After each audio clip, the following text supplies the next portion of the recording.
अब आप विचार करेंगे कि शंकर भगवान रुद्राक्ष पहने हैं और उसमें विश्व का कल्याण कैसे है।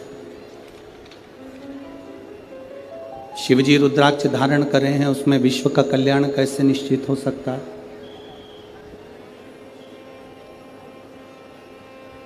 एक बात अपने भीतर उतार कर रखना, विद्येश्वर संहिता में लिखा है, ये वाला ऐसी आवाज कर रहा है, इसको बंद कर दे। विद्येश्वर संहिता में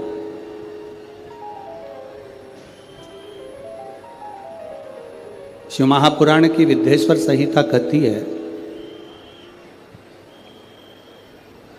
शिव महापुराण की कथा सुनकर, श्रवण कर कर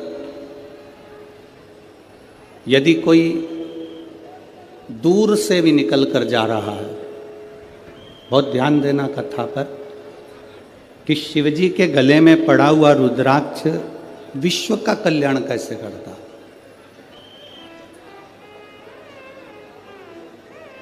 विद्येश्वर संहिता कहती है कि अगर कोई भूलवश भी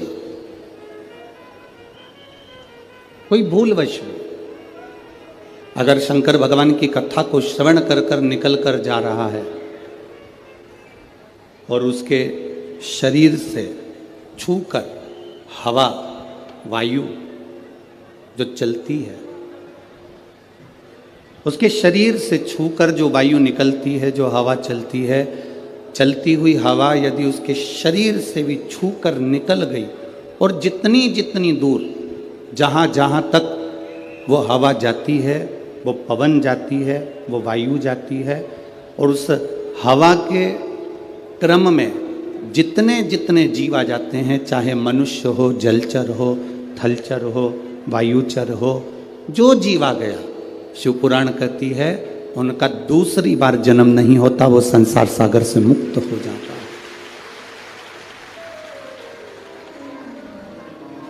वो संसार सागर से मुक्त हो गया।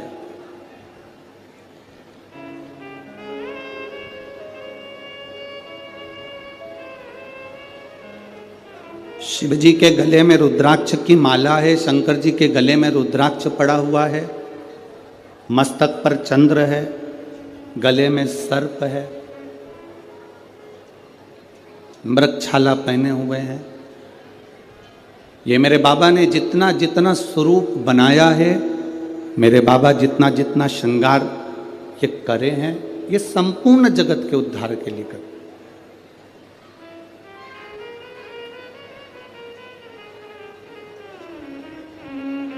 पार्वती जी ने स्वयं भगवान शंकर से अमर गुफा के अंतर्गत अमर कथा को श्रवण करते हुए माता पार्वती जी ने शिव जी से प्रश्न किया। उस प्रश्न का उत्तर आपके भी मुख पर होना चाहिए।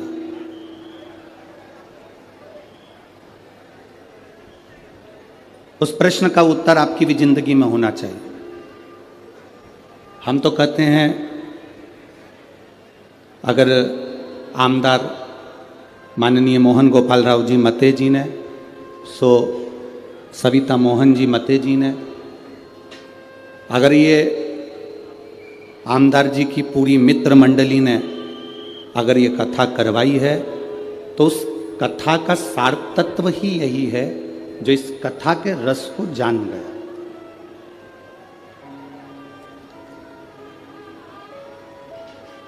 आज कथा के मंडप में माननीय सांसद महोदय कृपाल जी तुमाने जी भी विराजे हैं। शिव कथा कह रही है।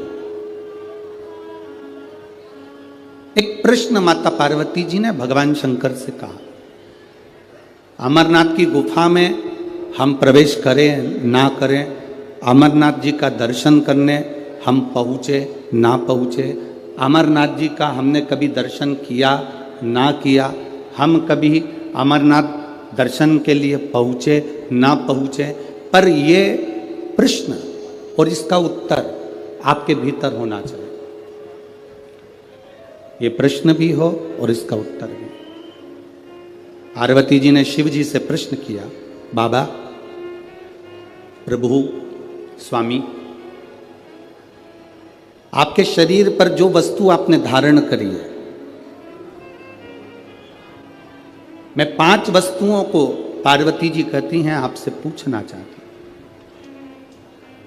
केवल 5 वस्तु का मैं महत्व जानना चाहती हूं। एक, आपके गले में पड़ा हुआ रुद्राक्ष। दूसरा, गले में पड़ा हुआ सांप। तीसरा, मस्तक पे लगा हुआ चंद्र। चौथा, मस्तक पे रखी हुई गंगा। और 5वां, कंठ में पड़ा हुआ विष। ये 5 चीजें जो आपके पास में विराजमान है, ये 5 चीजें जो आपके पास में हैं, आपके पास में विराजमान है, इन 5 चीजों का दर्शन यदि संसार के मनुष्य को हो जाए तो मैं ये जानना चाहती हूं कि वो संसार का मनुष्य किस लोक में जाता है, किस स्थान पर जाता है। बाबा देवादिदेव महादेव जो माता पार्वती जी को कथा सुनाने के लिए विराजमान थे, अमर कथा जो कह रहे हैं, पार्वती जी को जो ज्ञान उपदेश दे रहे हैं, माता पार्वती जी को जो ज्ञान उपदेश प्रदान कर रहे हैं, वो भगवान शंकर पार्वती जी से कहते हैं, पार्वती तू 5 दर्शन को भूल जा। गंगा का दर्शन हुआ कि नहीं हुआ उससे मतलब नहीं, चंद्र का दर्शन हुआ कि नहीं हुआ उससे मतलब नहीं, कंठ में भरे हुए विष का दर्शन हुआ कि नहीं हुआ उसका मतलब नहीं, सर्प गले में पड़ा है उसका दर्शन हुआ कि नहीं हुआ उसका मतलब नहीं। पार्वती, अगर संसार का मनुष्य मेरे गले में पड़े हुए रुद्राक्ष को अगर अपने कंठ में धारण भी कर लेता है या उसका स्पर्श भी कर लेता है तो फिर पुनः उसका जन्म नहीं होता, वो कैलाश धाम का अधिपति बन जाता। एक रुद्राक्ष का मन का, एक रुद्राक्ष का मन का, ये मनुष्य के जीवन को सुख प्रदान कर देता।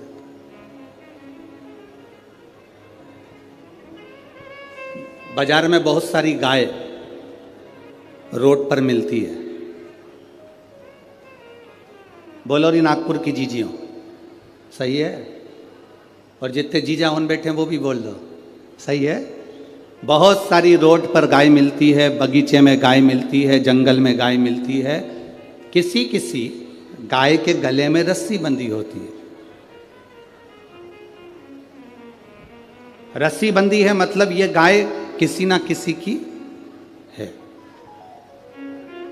बोलो री नागपुर वाली जीजियों, सही है? और जिस गाय के गले में रस्सी नहीं है, जिस गाय के गले में रस्सी नहीं बंधी हुई है, तो वो कह देते हैं ये किसी की गाय नहीं है, लावारिस है, फिर रही है, जंगल में घूम रही है, ये लावारिस है। जिसके गले में रस्सी बंधी है मतलब उसका कोई ना कोई वारिस है। जिसके गले में पट्टा बंधा हुआ है मतलब उसका कोई ना कोई वारिस, बोलो बोलो जम के बोलो जरा, है। और जिसके गले में रस्सी नहीं है, जिसके गले में पट्टा नहीं है, जिसके गले में रस्सी नहीं बंधी है, वो वारिस नहीं है, तो वो क्या कहलाती है? लावारिस।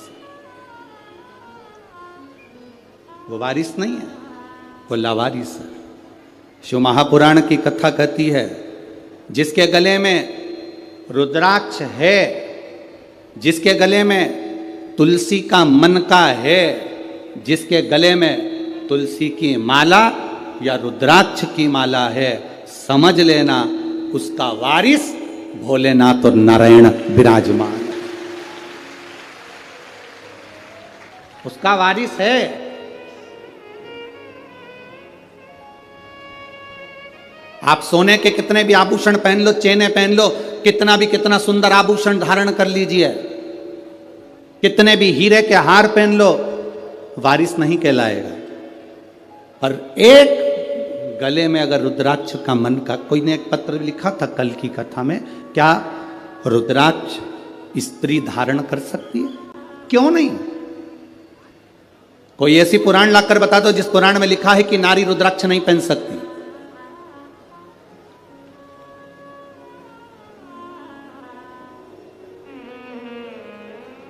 उस पत्र में लिखा था क्या नारी, क्या स्त्री भगवान शंकर के शिवलिंग का स्पर्श कर सकती है? क्या नारी स्त्री भगवान शंकर के शिवलिंग का स्पर्श कर सकती है? कोई ऐसी एक पुराण लाकर बताओ जिसमें लिखा हो कि नारी शंकर भगवान के शिवलिंग का स्पर्श नहीं कर सकती। अगर नारी शंकर भगवान के शिवलिंग का स्पर्श नहीं कर पाती तो आप ही के महाराष्ट्र की, आप ही के मराठवाड़ा की, आप ही के महाराष्ट्र की मां अहिल्याबाई होलकर, जिसके हाथ में शिवलिंग रखा रहता था, आप ही के मराठवाड़ा की, आप ही के महाराष्ट्र की मां अहिल्याबाई होलकर, जिनके हाथ में हमेशा शिवलिंग रखा हुआ था। दुख की घड़ी आती थी, कष्ट की घड़ी आती थी, माता अहिल्याबाई होलकर अकेली जब पड़ गई, घर में से सब जब चले गए, अकेली मां अहिल्याबाई होलकर जब अकेली पड़ी, अकेली, और चारों तरफ से उपद्रवियों ने अपना अपना आक्रमण कर दिया। सेना बना के तैयार कर कर सारे उपद्रवी तैयार हो गए। इधर से कोई सेना तैयार कर रहा है, उधर से कोई सेना तैयार कर रहा है। अकेली अहिल्याबाई होलकर अकेली जब पड़ गई, तब मां अहिल्याबाई होलकर को लगा कि अब मैं करूं तो करूं क्या, अब मैं क्या कर सकता। माता अहिल्याबाई होलकर ने अपने सैनिकों को बुलाया, अपने मंत्री महामंत्री को बुलाकर कहा कि चारों तरफ से सेना आ रही है, एक भी ऐसी स्थान नहीं जहां से सेना आक्रमण नहीं कर रही है। चारों तरफ से सेना तैयार बैठी है और कूच कर चुकी है, आने की तैयारी हो गई है। मंत्रियों, महामंत्रियों, बताओ अब करा क्या जाए? आप ये बताओ, अपनी सेना में बल कितना है, कितने सैनिक, कितने घुड़सवार, कितने शस्त्रधारी, सशस्त्रधारी, कितने कितने सैनिक हैं हमारे पास में? मंत्री और महामंत्री ने हाथ जोड़कर मां अहिल्याबाई होलकर जी से कहा, मां अहिल्याबाई होलकर से कहा, महारानी जी, महारानी जी, आपको एक बात कहना चाहते हैं, अगर हमारे सैनिक युद्ध लड़ें तो एक तरफ से आने वाली सेना से युद्ध लड़ सकते हैं, पर 3 तरफ से आने वाली सेना के बराबर हमारे पास सैनिक भी नहीं है। महारानी जी, इतनी सेना हमारे पास में नहीं है कि हम युद्ध कर सके। मौन हो गई मां अहिल्याबाई होलकर, मौन, एकदम मौन।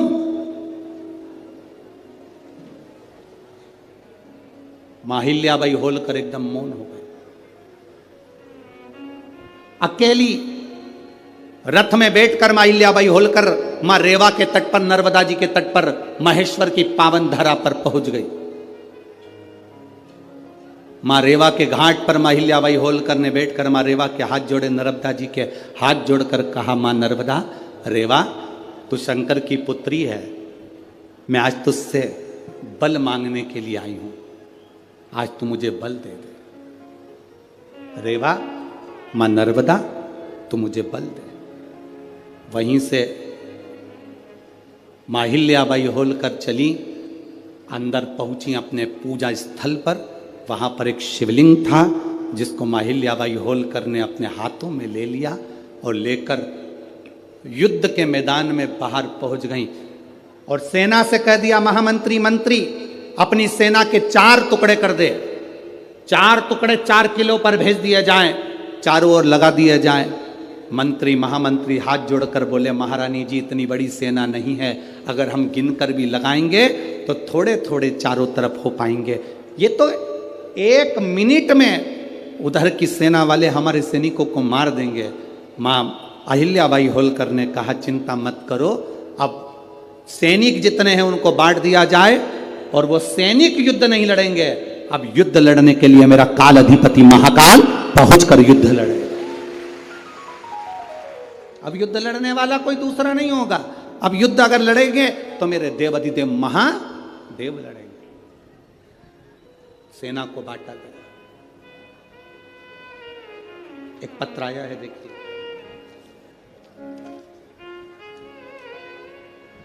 मेरा नाम मंजरी मंदार पाटिल है। मैं गोपाल नगर नागपुर की रहवासी हूँ। कहीं बैठी हों तो हाथ हिला सकती हैं, कहीं बैठी हों तो हाथ हिला सकती हैं। मेरा नाम मंजरी मंदार पाटिल है। मैं गोपाल नगर नागपुर की रहवासी हूँ। कहीं बैठी हों तो हाथ हिला सकती हैं। गुरुजी, आप अगर पत्र को पढ़ें तो पढ़ सकते हैं, जरा ध्यान से पत्र पढ़िएगा। एलईडी पर भी पत्र चल रहा है, आस्था चैनल पर भी चल रहा है। गुरुजी, सच्ची श्रद्धा से बताती हूँ कि मेरा आप पर बिल्कुल भी भरोसा नहीं था। बहुत सारी महिलाएं आपके बारे में कहती थी, कई लोग कहते थे कि एक बार कथा सुना करो, पर मेरा आप पर बिल्कुल भरोसा नहीं था। ऐसी टीवी पर ना जाने कितने महाराज आते हैं, कथा कहते हैं, अपना अपना यश गुण गाते हैं, पर मेरा भरोसा, मेरा विश्वास आप पर बिल्कुल नहीं था। मैंने कई महिलाओं से कहा, तुम्हारे गुरुजी कहते हैं एक लोटा जल सारी समस्या का। अगर एक लोटा जल दुनिया के लोग चढ़ाते रहते तो ना जाने कितने लोग करोड़पति बन जाते। मैं नहीं मानती ऐसे गुरुजी को। मैंने आपकी कथा भी नहीं सुनी थी, आपको मानती भी नहीं थी, पर गुरुजी मैं खुद बहुत दुखी थी, बहुत तकलीफ में थी। धन दौलत संपदा क्या होती है मालूम नहीं था, पर गुरुदेव, सब लोगों से मैंने एक ही बात कही कि अगर जल चढ़ाने से कोई करोड़पति बनता तो ढेर सारे बन जाते। तब मेरे पास वाली आंटी ने मुझसे कहा कि तू एक बार जल चढ़ा कर तो देख, तेरा भी दुख मिटेगा। मैं मानती नहीं हूं। फिर भी 4 साल से मैं अपने बच्चों को अकेली साथ में रहती हूँ। उन बच्चों के साथ में छोटा सा कारोबार है, मेहंदी तेल, बस यही फेस पैक वगैरह की बेचती हूँ, बनाती हूँ। इतना चलता नहीं है, गरीबड़ी हूँ, तो विश्वास कैसे करूँ? अगर जल चढ़ाने से कोई करोड़पति बनता तो बात थी। मेरी पड़ोसन ने कहा, तू मुंह से कहती है, एक बार जल चढ़ाना प्रारंभ तो कर, मैं काम करूं कि जल चढ़ाऊं। फिर भी मेरी पड़ोसन के कहने से मैंने पशुपतिनाथ का व्रत किया। हमेशा विरोध करती थी आपका, आपके व्रत का विरोध करती थी, एक लोटे जल का विरोध करती थी, पर पहली बार मैंने मंदिर के अंदर पांव रखा और जल चढ़ाया और पहला सोमवार का पशुपति व्रत करा। मैं बाबा का क्या वर्णन करूं गुरुदेव, बाबा ने मेरी जिंदगी पलट दी और मुझे वास्तव में कि वो करोड़पति बनाने वाला भी वही है और सुख देने वाला भी वही है। मैं क्या वर्णन करूं। पहला सोमवार और मुझे छत्तीसगढ़ से एक कंपनी ने मेहंदी और तेल और फेस पैक का ऑर्डर दे दिया, जो कि कई लाखों का था। बाबा की कृपा से मुझे पहले सोमवार पर वो फल प्राप्त हो गया। गुरुदेव, पहला ऑर्डर मैंने पूरा करा जब मुझे लाखों रुपए का फायदा हुआ। दूसरा ऑर्डर फिर मुझे वापिस छत्तीसगढ़ से फिर प्राप्त हुआ और बाबा की कृपा से लोग सत्य कहते हैं, गुरुजी सारी समस्या का हल एक लोटा जल। अब मैं छाती ठोक कर कह सकती हूँ गुरुदेव कि शिव महापुराण कोई पुराण नहीं, स्वयं शिव पुराण के रूप में शंकर कथा करने आता है और शंकर कथा कहता है और शंकर ही कथा सुनता है। ये शिव तत्व है, ये घड़ी है, ये शंभु है। अगर कहीं बैठी हो, मंजरी मंदार पाटिल, गोपाल नगर नागपुर रहवासी, कहीं बैठी हैं? आप ही हैं? एक बार हाथ हिला दो। श्री शिवाय नमस्तुभ्यम, बधाई आपको, साधुवाद। ये शिव तत्व है, ओ घड़ी।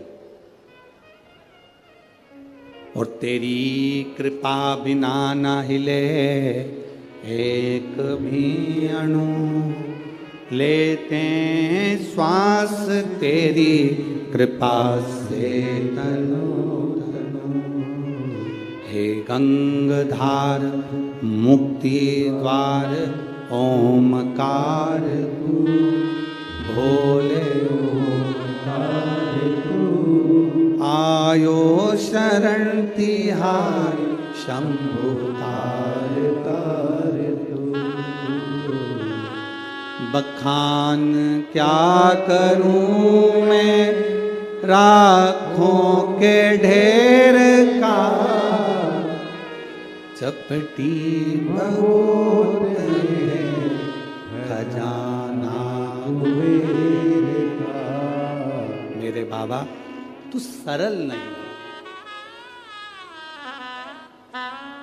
तू सहज नहीं है मेरे बाबा। पार्वती जी से शिव जी कह रहे हैं चंद्र का दर्शन हुआ कि नहीं हुआ पता नहीं, सर्प का दर्शन हुआ कि नहीं हुआ पता नहीं, विष का दर्शन हुआ कि हुआ नहीं पता नहीं, गंगा का दर्शन हुआ कि ना हुआ पता नहीं, पर एक रुद्राक्ष का भी दर्शन भूलवश भी अगर जीव धारण कर लेता है तो वो सहज नहीं रहता। शंकर कहते हैं उसमें मेरा एक अंश उसके अंदर प्रविष्ट रहता है। एक रुद्राक्ष, जिस गाय के गले में रस्सी है वो उसका वारिस है, जिस गाय के गले में पट्टा बंधा है उसका वारिस है। जिस गाय के गले में रस्सी नहीं, पट्टा नहीं, वो लावारिस है। उसी तरह जिसके गले में रुद्राक्ष है शंकर उसका वारिस है, जिसके गले में तुलसी है उसका मेरा पांडुरंगा हरि विठ्ठल, मेरा पंडरीनाथ, मेरा हरि विठ्ठल उसका वारिस है, मेरा हरि उसका वारिस है।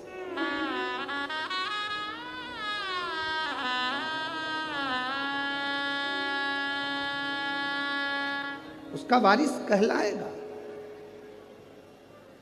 आप कभी अपने मुख से ये मत कहना कि मेरा कोई नहीं। जिसके गले में रुद्राक्ष होता है, जिसके गले में तुलसी की माला होती है, वो कभी अपने मुख से ये ना कहे कि मैं अकेला हूं, मेरा कोई नहीं है। जिसके गले में रुद्राक्ष होता है उसके साथ शंकर और 33 कोटि देवता होते हैं। जिसके गले में तुलसी का मन का तुलसी की माला होती है उसके साथ पांडुरंगा हरि विठ्ठल मेरा नारायण और सारे देवता होते हैं, सब हैं आपके साथ।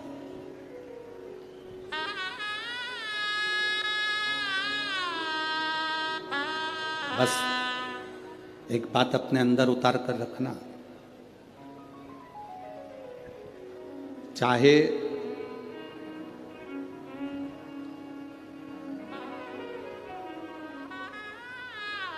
घर में फर्नीचर कम होगा चल जाएगा। क्या कम होगा? बोलो बोलो, जम के बोलो जरा। फर्नीचर, घर में फर्नीचर कम होगा चलेगा, पर आपके नेचर कम होगा नहीं चलेगा। नेचर प्रबल रखिए।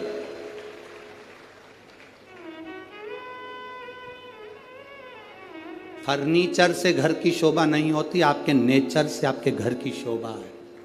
आप क्या नेचर रखते हो, आपका व्यवहार क्या रखते हो, आपके चेहरे पर कितनी स्माइल है, आपके चेहरे पर कितनी मुस्कान है, आपके बोलने का तरीका क्या है, आपके अंदर कितनी नम्रता है, वो देखा जाता है।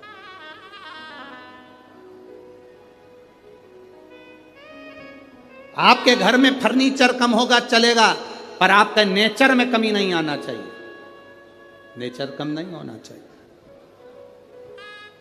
जितनी नम्रता दे सकते हो, जितनी करुणता दे सकते हो उतनी दीजिए, जितना प्रेम रख सकते हो उतना दीजिए।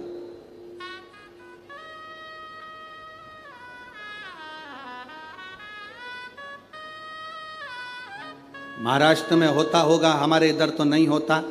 महाराष्ट्र में हमने देखा भी नहीं। यहाँ पर जमीन कड़ली हो जाती है, बहुत कठोर हो जाती है, उसमें बीज डालोगे तो उग जाएगा क्या?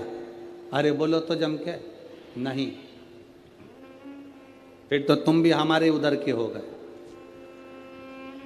हमारे यहाँ की जमीन को नरम करा जाता है, हल चलाया जाता है, बखर चलाया जाता है, जमीन को नरम करा जाता है। जमीन जितनी नर्म होती है उसमें बीज कैसा भी डाल दिया जाए उग जाता है, पौधा लग जाता है।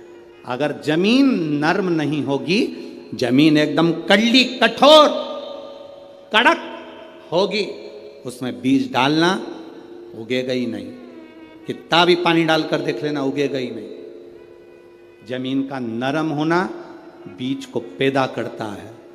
आपका नरम होना अपने भीतर भक्ति को पैदा करता है, भक्ति के बल को पैदा करता है। बहुत कड़ली जमीन बना लोगे तो उसमें बीज बोने पर कोई फायदा नहीं है। फसल में पानी दे दो, खाद डाल दो, दवाई डाल दो, कोई फर्क नहीं पड़ता, बीज नहीं उगेगा, क्योंकि जमीन कड़ली थी। कड़ली जमीन में तुमने बीज बो दिया, उसका कोई लाभ नहीं है। तुम अंदर से कितने भी कड़ले बन जाओ, कठोर हो जाओ, तुम्हारे अंदर कितना भी गुस्सा भर लो, क्रोध भर लो, कितनी भी तृष्णा भर लो, उसमें भक्ति का बीज बोओगे तो कभी लगने वाला नहीं है। नेचर बदलो। फर्नीचर बदलने से कुछ नहीं होगा घर का। अभी इससे पहले छत्तीसगढ़ की कथा थी, हमने कहा था घर बदल के देख लिया, घर में शांति नहीं आई। दुकान बदल कर देख ली, शांति नहीं आई। व्यापार बदल कर देख लिया, शांति नहीं आई।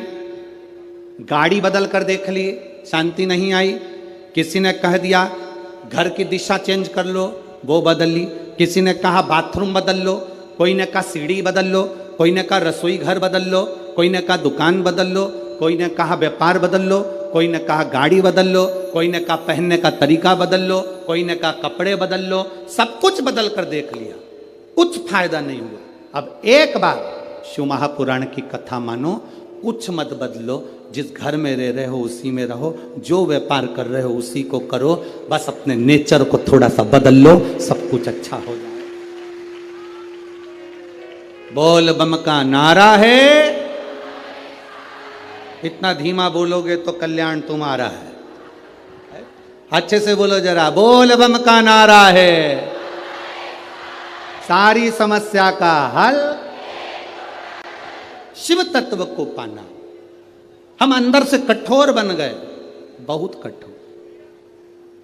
अब इतनी भीतर की कठोरता हमारे भीतर विश्वास कैसे पैदा करे? हमारे भीतर भक्ति कैसे पैदा करे? हमारे भीतर नम्रता कैसे पैदा करे? शिव जी से पार्वती जी ने पूछा कि आपके ये 5 चीजों का दर्शन जीव को क्या देता है? शंकर भगवान कहते हैं इन 5 का दर्शन आप कर पाए ना कर पाए, केवल एक दर्शन भी अगर आपने कर लिया। काय का दर्शन? जम के बोलो जरा, रुद्राक्ष। महिलाएं पूछती हैं क्या रुद्राक्ष स्त्री पहन सकती है? क्यों नहीं?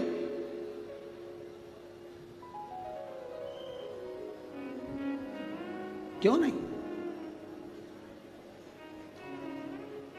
क्या स्त्री भगवान शंकर के शिवलिंग का स्पर्श कर सकती है? क्यों नहीं?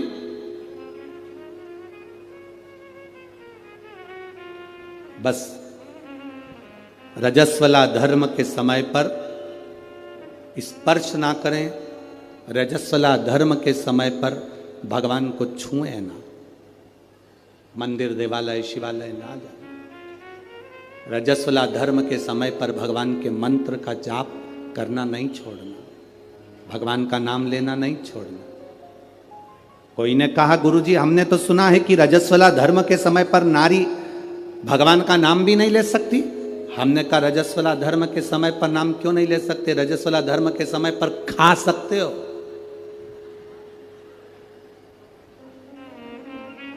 मोबाइल चला सकते हो, सेल्फी ले सकते हो, तो फिर भगवान का नाम क्यों नहीं ले सकते? कौन सी पुराण में लिखा है कि रजस्वला धर्म के समय पर भगवान का भजन नहीं करना चाहिए या नाम नहीं लेना चाहिए? रजस्वला धर्म के समय पर मालूम पड़े अगर कोई व्यक्ति मर रहा हो और प्राण छूट रहे हो, तो क्या वो भगवान का नाम नहीं लेगा? उसके मुख से भजन नहीं निकलेगा?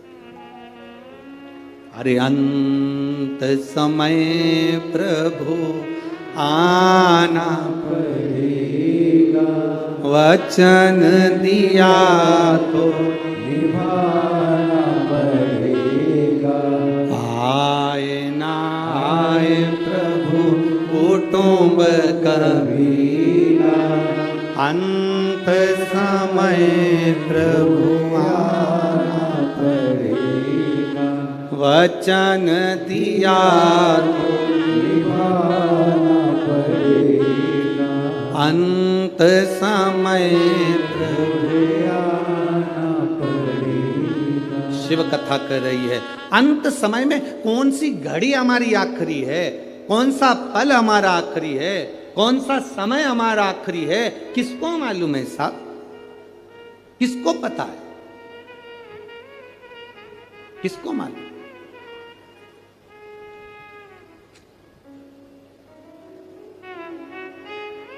कौन सा समय हमारा आखिरी होगा यह किसको मालूम? महाभारत के शाल्य पर्व में अध्याय नंबर 43 में, अध्याय नंबर 43 के 21 से लेकर 39 श्लोक में नमूची नाम के एक असुर का वर्णन आता है।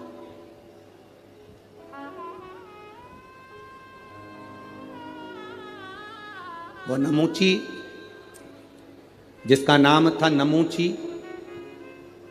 एक ऐसा दैत्य नमूची जिसके भाई थे शुंभ और निशुंभ, जिसका भाई था मैदानव, जिसका भाई था रंभ और करम। शुंभ निशुंभ का भाई नमूची,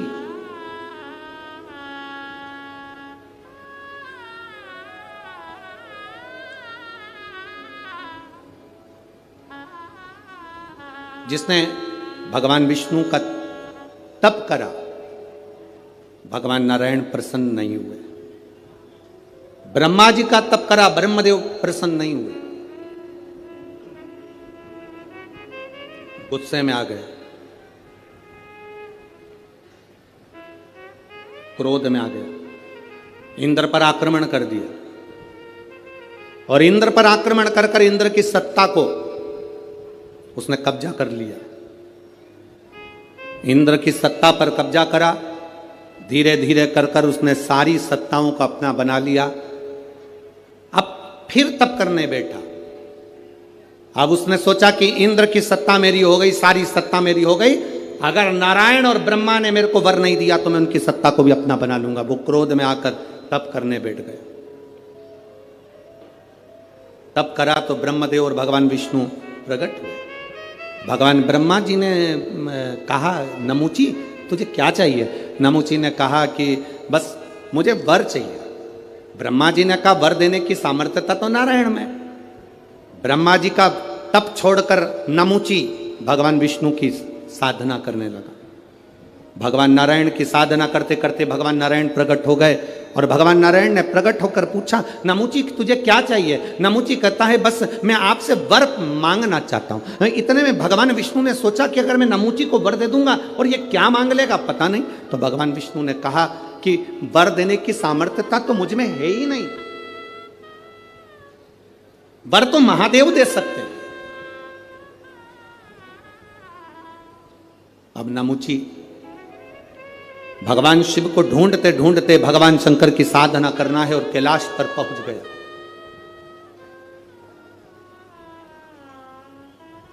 शुंभ निशुंभ का भाई, वो शुंभ निशुंभ जिसको मां दुर्गा ने मारा, वो शुंभ निशुंभ जिसका संहार मां देवी ने करा।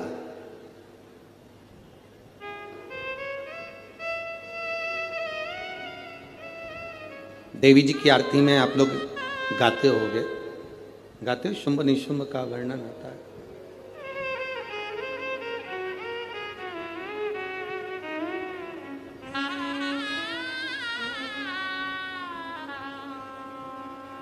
महाराज नमूची ने शंकर भगवान से वर प्राप्त करने के लिए नमूची चला, कैलाश पर पहुंचा तो देवादिदेव महादेव नहीं थे, माता पार्वती जी नहीं थी, ना शंकर थे ना पार्वती थी, दोनों गए हुए थे भ्रमण के ऊपर। प्रदोष का दिन, प्रदोष काल का समय, भगवान शंकर प्रदोष के दिन, प्रदोष काल में अपने भक्तों के घर पर नंदी के कान में जो बोल कर जाता है, शिवजी नंदी पर बैठकर उस भक्त के दरवाजे पर उसका कल्याण करने के लिए प्रदोष के दिन प्रदोष काल में पहुंचते हैं। हर हर प्रदोष के दिन, प्रदोष काल में देवाधिदेव महादेव उस शंकर के भक्त के घर जाते हैं, जो भगवान नंदीश्वर के कान में कहकर जाता, नंदी के कान में जिसने कहा।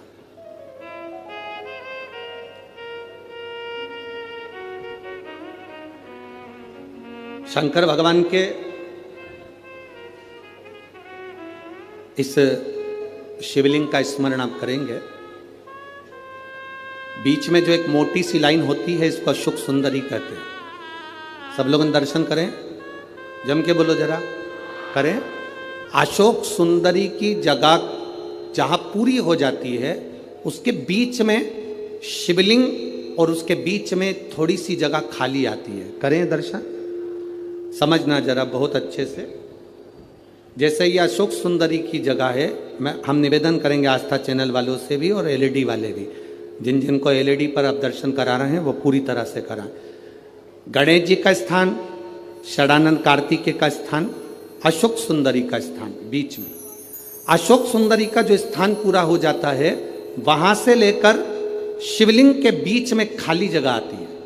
करें दर्शन आप लोगों ने, खाली जगह आती है। उस खाली स्थान की जो महत्वता है, ये जो अशोक सुंदरी से लेकर बीच में जो जगह है, ये भगवान शंकर की जो धर्म पत्नी है माता पार्वती, उनकी जो योगनियां हैं 64 योगनी, उनकी जो शक्ति पीठें हैं, उनकी जो सिद्धता है, उनकी जो सिद्धियां हैं, ये अशोक सुंदरी से शंकर के शिवलिंग के बीच में जो खाली जगह होती है, इस स्थान पर 64 योगनियां, देवियां, अष्ट सिद्धियां, नवनिधियां सब इस स्थान पर रहती है। इसलिए हमारे यहाँ शिव महापुराण की कथा कहती है, पूर्ण पूजन के बाद अगर कोई नारी, कोई पुरुष, कोई बच्चा, कोई बुजुर्ग अपने मन की बात का स्मरण इस जगह पर हाथ को रखकर, जैसे किसी के हृदय पर हाथ रखते हैं तो दिल धड़कता हुआ स्मरण होता है, उसी तरह यहाँ स्पर्श करेंगे और स्पर्श कर कर जब अपने मन की बात कहते हैं तो देवाधिदेव महादेव नंदी के साथ आकर प्रदोष के दिन कार्य की सिद्धता पूर्ण करते हैं। उस स्थान की मूलता होती है, वो स्थान समझ में आएगी ना जगह। अरे बोलो तो जम के, नहीं समझ में आई हो तो एक बार फिर वापिस समझ लीजिए, फिर समझो वापिस।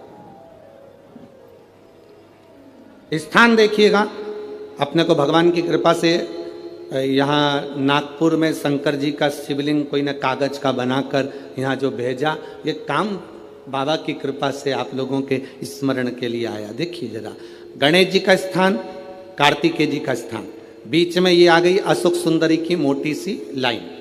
अशोक सुंदरी की लाइन जहाँ खड़ी खत्म होती है, वहाँ से जो शिवलिंग रखा है, इसके बीच की जो जगह है, ये जो बीच में अशोक सुंदरी के स्थान से लेकर शिवलिंग के स्थान के बीच में जो खाली जगह है, ये 64 योगनियाँ, अष्ट सिद्धियाँ, नवनिधियाँ, सब कुछ मेरे देवाधिदेव महादेव ने माता पार्वती को अपने चित्तवृत्ति के साथ यहाँ अनुमति प्रदान कर रखी है। वहां का स्पर्श, वहां का मात्र स्पर्श और हमारे दिल की बात, शंभो शरणे पड़ी मांगू घड़ी रे दुख काटो दया करी ने दर्शन। उस स्थान का स्पर्श हमें सुख देता, स्थान का स्पर्श।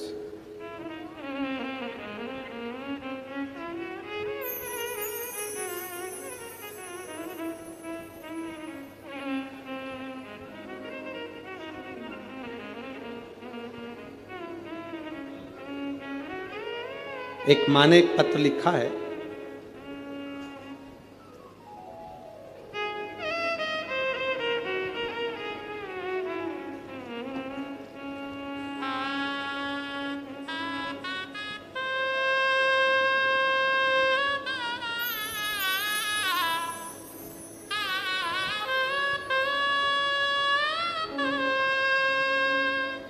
मेरा नाम भाग्यश्री जगदीश जिम काटे है, मोबाइल नंबर ये है, पता भील गांव, नाका नंबर 2, कामठी रोड, नागपुर की रहने वाली हैं, कहीं बैठी हैं? कहीं बैठी हो तो हाथ हिला सकती हैं। गुरुदेव, शिव जी के जल चढ़ाने का और रुद्राक्ष का क्या वर्णन करूं? मेरे पापा नशा करते थे गुरुजी। पिताजी को जब से मैंने होश संभाला तब से उनको नशे में देखा। आप कहते हो रुद्राक्ष में क्या है गुरुदेव, एक लोटे जल में क्या है?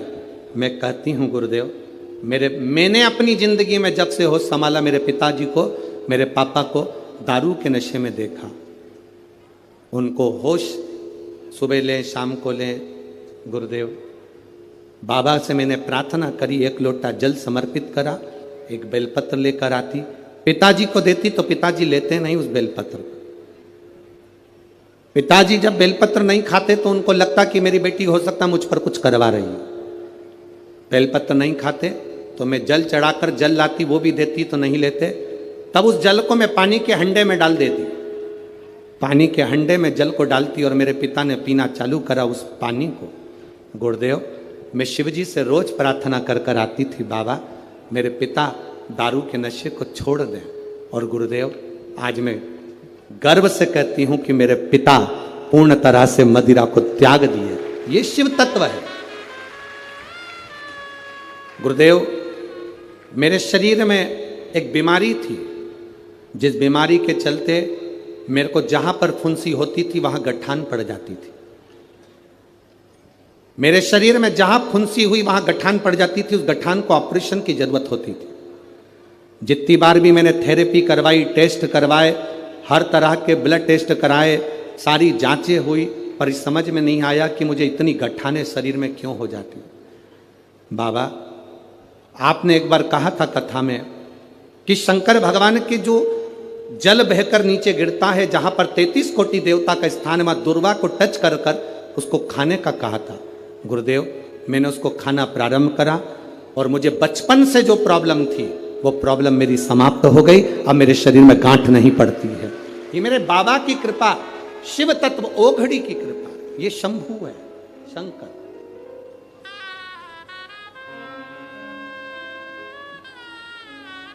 और शंभु शरणे मांगू घड़ी रे घड़ी, दुख काटो दया करी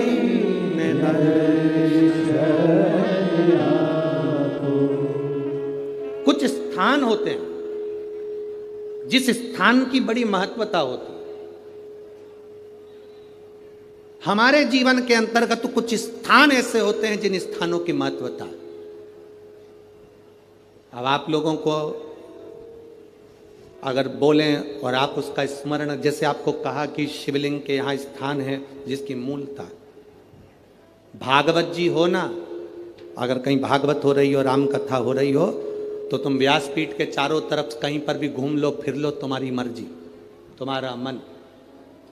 पर शिव महापुराण की कथा जब चलती है, व्यास जी महाराज अगर शिव महापुराण के इस व्यास पीठ पर, कोई भी व्यास जी अगर शिव पुराण की पीठ पर बैठ गए, कथा चालू हो चाहे ना हो, अगर व्यास पीठ पर, शिव पुराण की पीठ पर बैठ गए, तो जहां भक्त बैठते हैं उसके सामने, इस व्यास पीठ के ठीक सामने नंदी का स्थान हो जाता है।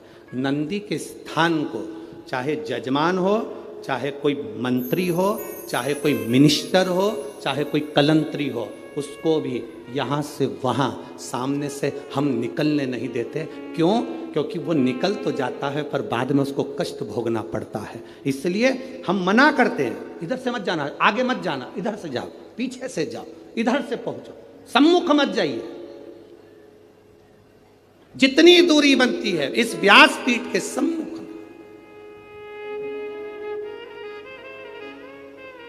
अब उसको समझने वाला समझ नहीं पाता, इसलिए हम जब साउंड वाला साउंड लगाता है, बक्से वाला बक्सा लगाता है, तो हम उससे कह देते हैं यहाँ से यहाँ तक पैक कर दो, ये नंदी की जगह पर कोई के चरण ना पड़ जावे।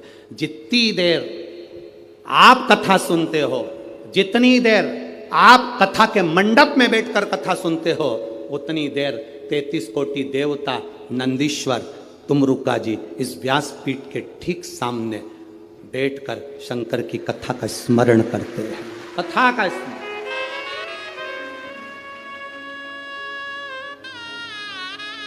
उतनी देर शिव भक्ति का स्मरण वो कर रहे होते हैं। एक चित्त वृत्ति में वो रहना,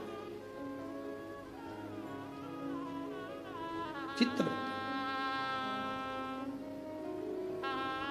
कई कैमरे वाले ऐसे होते हैं, फोटो खींचने वाले होते हैं, हम उन्होंने अभी तक शिव पुराण में कभी गए नहीं होते हैं। वो क्या भागवत जी में गए हैं, राम कथा में गए हैं तो कहीं से भी निकल जाते हैं, उनको अंदाजा नहीं रहता। हमारे भक्त उनसे कहते भैया सामने से नहीं जाना, जाना पीछे से, आप उधर से जाना, शिव के पीछे से निकल जाना, सम्मुख मत जाना। तुमरुका जी है, नंदीश्वर है, उनके गण है, वहाँ स्थान है उनका।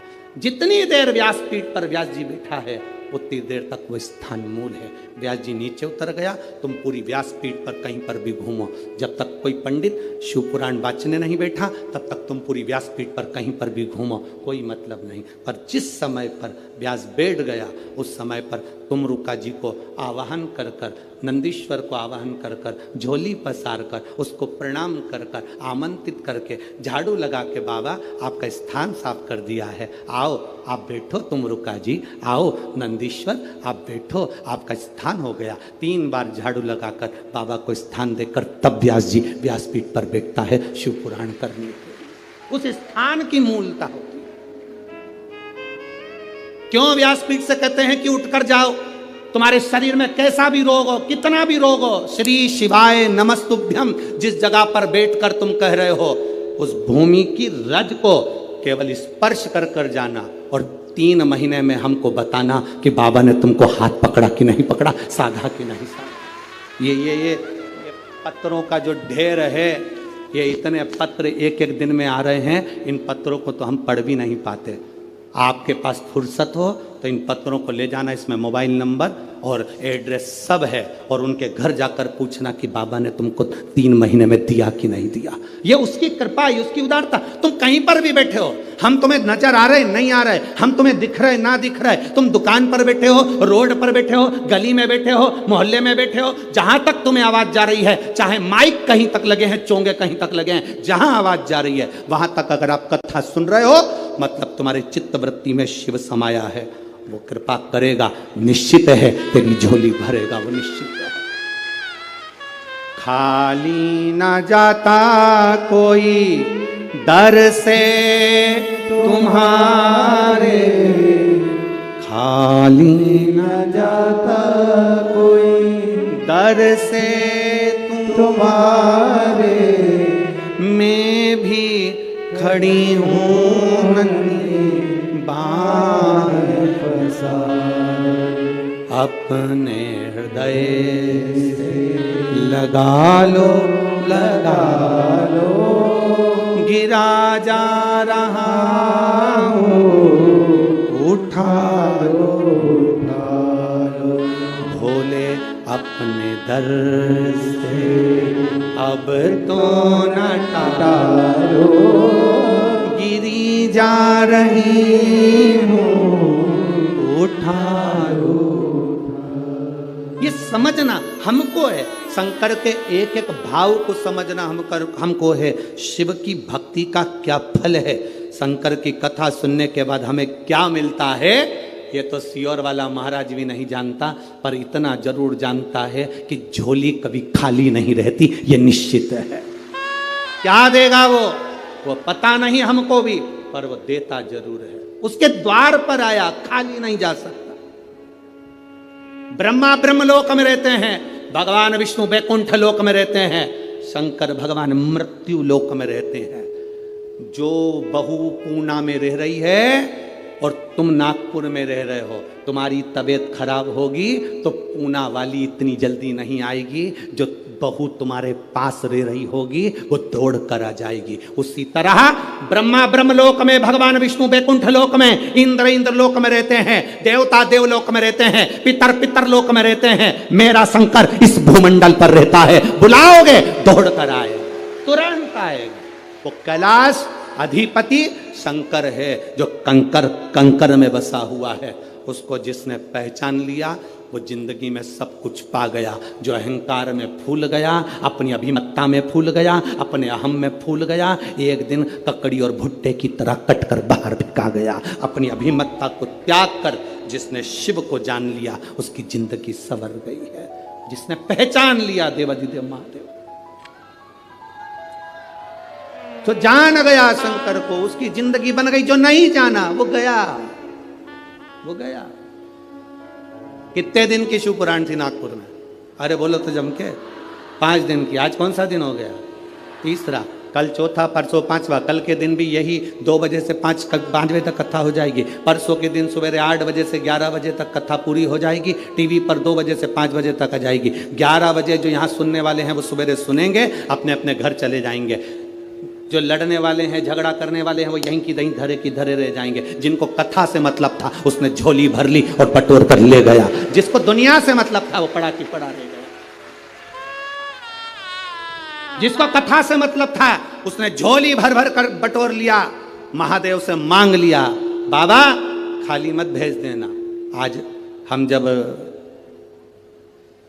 मोहन मते भाऊ जी के यहाँ पर वहाँ पर थे, आमदार जी के यहाँ, तो वहाँ पर कोई झांसी वाले भैया बता रहे थे कि यहाँ, झांसी वाले नहीं, यहीं के कोई भाई बता रहे थे कि हम जहाँ रह रहे हैं गुरुजी, इसी के सामने कोई परिवार रहता है, उसके घर में कई सालों से बच्चे नहीं थे, कई साल हो गए थे बच्चे नहीं थे। गुरुजी वो सीहोर गए, बाबा को कहकर आ गए, बाबा सब दूर धक्के खाली है, अब तेरे दरवाजे का धक्का मत निकाल देना, मुझे औलाद जरूर देना। और बाबा ने उसके घर में ये 11 तारीख जो गई, उस 11 तारीख को 2 बच्चे दे दिए बाबा की कृपा से, एक बेटा और एक बेटी। किसने बताया था? है? अच्छा पीछे हैं वो, उन्होंने बताया था। हम जहाँ भाऊ के यहाँ रुके हैं ना, विधायक जी के यहाँ, आमदार जी के यहाँ, वहाँ उनके यहाँ बता रहे थे ऐसा। तो ये शिव तत्व है, वो घड़ी है शंकर। क्या देगा आपको भी नहीं मालूम पड़ेगा, आप दिल से सुन लो उसको, दिल से। सेवा करने का मौका मिले दिल से सेवा कर लो, पानी पिलाने का मौका मिले दिल से पानी पिला लो। कमाने के लिए पूरी जिंदगी पड़ी है, कमाने के लिए पूरा साल पड़ा है। 5 दिन मिले थे, दोनों हाथों से जिसको जो खिला सकते थे, पानी पिला सकते थे, भोजन करा सकते थे, खिचड़ी खिला सकते थे, खिला लो। 5 दिन मिले हैं, इस दिल से जितना लुटा सकते हो लुटा लो। और एक डायरी में लिख के रख लो कि मैंने 50 रुपए का पानी पिलाया, उस 50 रुपए का 1.5 महीने इंतजार करना, वो कितना देता है ये उसके ऊपर निर्भर करेगा। लिख कर भी रखना, तारीख लिखना कि इतनी तारीख को मैंने इतना खिलाया था, 1 पाउच पानी का पिलाया था, 1 कप चाय पिलाई थी, या 1 दोने में मैंने प्रसाद किसी को खिलाया था, मैं घर से पूड़ी बना कर ले गई थी, किसी को भोजन करा दिया, शंकर का कोई भक्त कथा सुनने आया था, उसको मैंने पूड़ी, मैंने पूरन पोड़ी, मैंने आमठी, जो भी तुम बनाए हो वो मैंने बाबा को दी। उसका फल क्या होता है वो अपने अंदाजे में रखिएगा। क्या देता है शंकर, क्या? नमुची, नमुची शिव की, कैलाश पर पहुंच गया, चारों तरफ देख रहा है, शिव पार्वती नहीं है, क्योंकि प्रदोष के दिन, प्रदोष काल में मेरे देवाधिदेव महादेव नंदी के कहने पर चल दिए भक्तों के घर।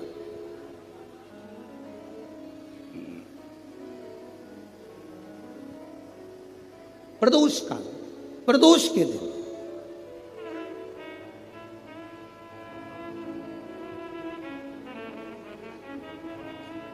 और गए।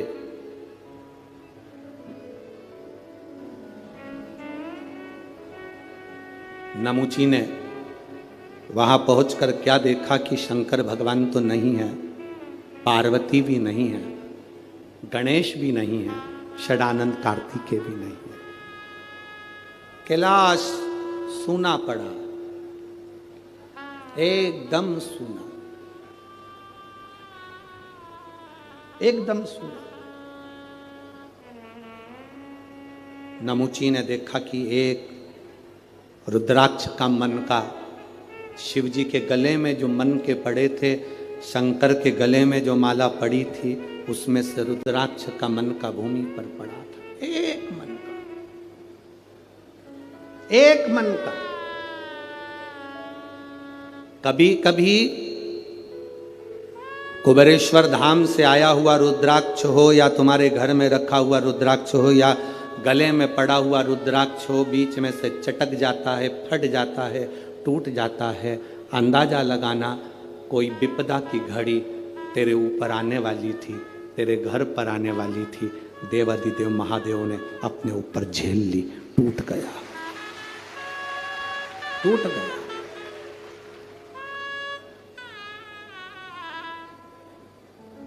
रुद्राक्ष और शंकर का शिवलिंग कभी खंडित नहीं होता। मालूम है आपको?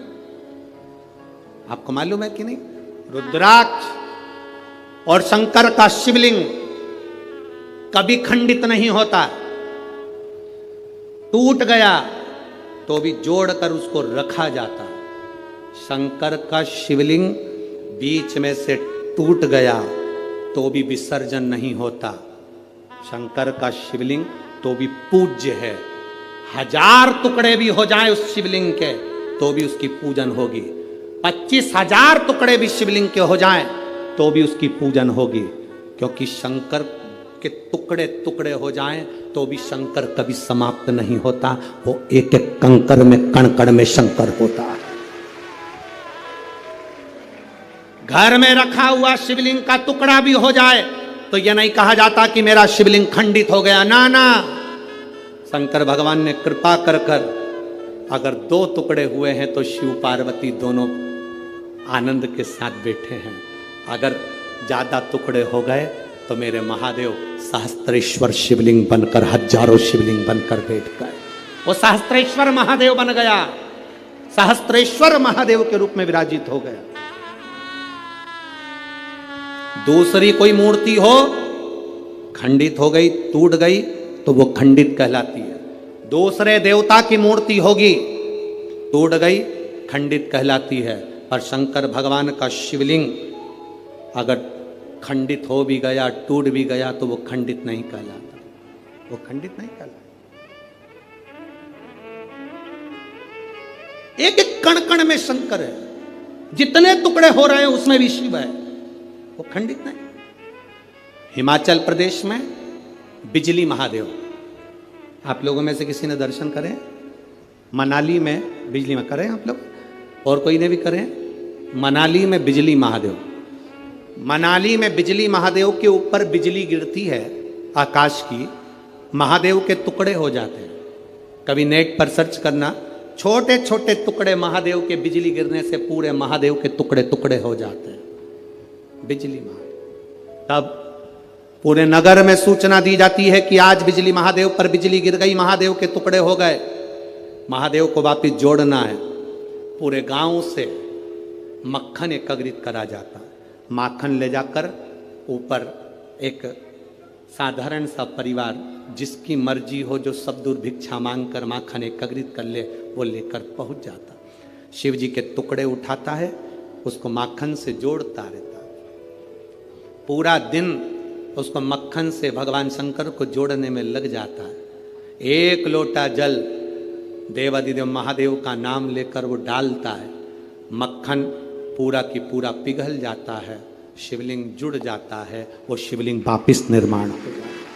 वो बिजली महादेव साल में 2 से 4 बार बिजली महादेव पर बिजली गिरती है, और साल में 4 बार बिजली महादेव टूट कर गिरते हैं। कभी कुल्लू मनाली जाएं तो दर्शन कर कर आना बिजली महादेव का, जिनके टुकड़े टुकड़े हो जाते हैं तो जोड़ा जाता है, उनको जोड़ते। कभी अगर समय मिले आपके पास में तो कभी स्मरण करिएगा बिजली महादेव। शिव सरल, शिवानंद,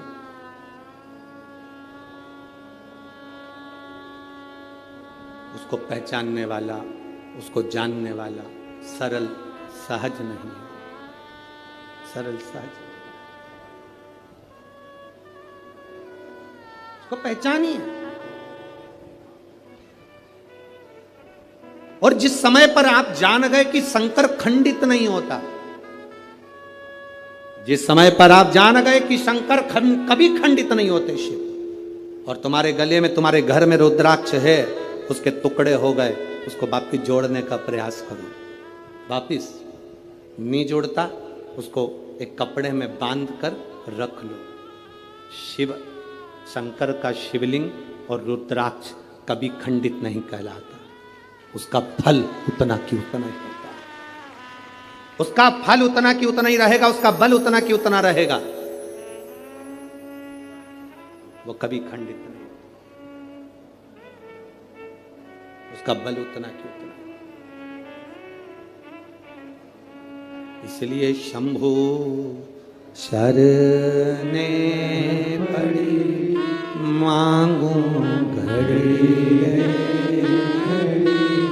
दुख काटो, दया करी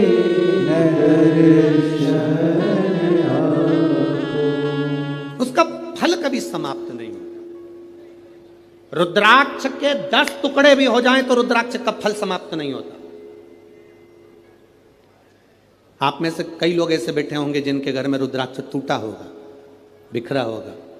उठाओ जरा हाथ, जिनके घर में अगर कभी रुद्राक्ष टूटा हुआ भी हो तो आपको महसूस करा होगा आपने कि वो रुद्राक्ष टूट गया, बेकार हो गया, कोई काम का नहीं है। ना ना ना ना,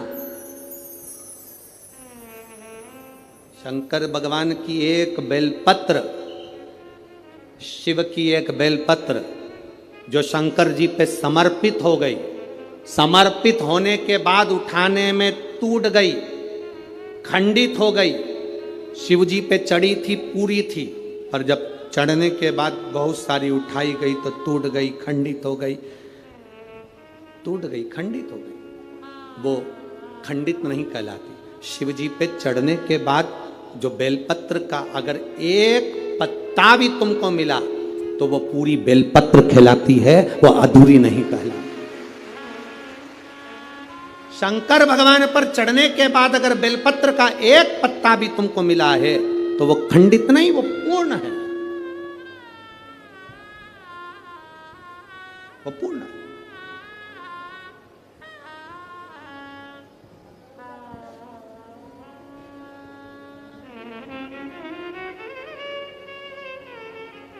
इसीलिए शिव कथा कर रहे हैं।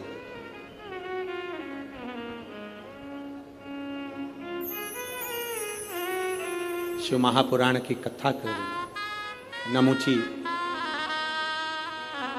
को एक रुद्राक्ष का मन का नमुची को मिला है, एक रुद्राक्ष का मन का। दैत्य है, असुर है, राक्षस है। अब वो विचार करने लगा कि ये रुद्राक्ष किसका है, मुझे मिला है। फिक्र और जिक्र, थोड़ा ध्यान देना, दो चीजें। क्या क्या? मुंह से बोलो। फिक्र और जिक्र। फिक्र, ज्यादा फिक्र करोगे, ज्यादा चिंता करोगे तो चिंता फिक्र तुम्हें तन्हाई दे देती है, एकांत दे देती है, तुम्हारी बुद्धि काम करना बंद कर देती है। ज्यादा फिक्र होती है तो व्यक्ति का बीपी ऊंचा नीचा हो जाता है, शुगर ऊपर नीचे हो जाती है और व्यक्ति चिंता में पड़कर कमरे में अकेला पड़ा रहता है। फिक्र चिंता देती है, फिक्र एकांत देता है, फिक्र तन्हाई देती है, फिक्र तन्हाई देती है।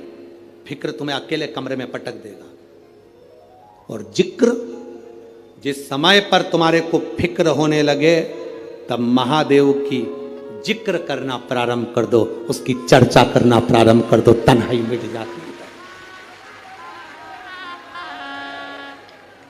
तन्हाई मिट जाएगी अगर शंकर की चर्चा करोगे, शंकर की जिक्र करोगे, शंकर की भक्ति करोगे। ढोलक,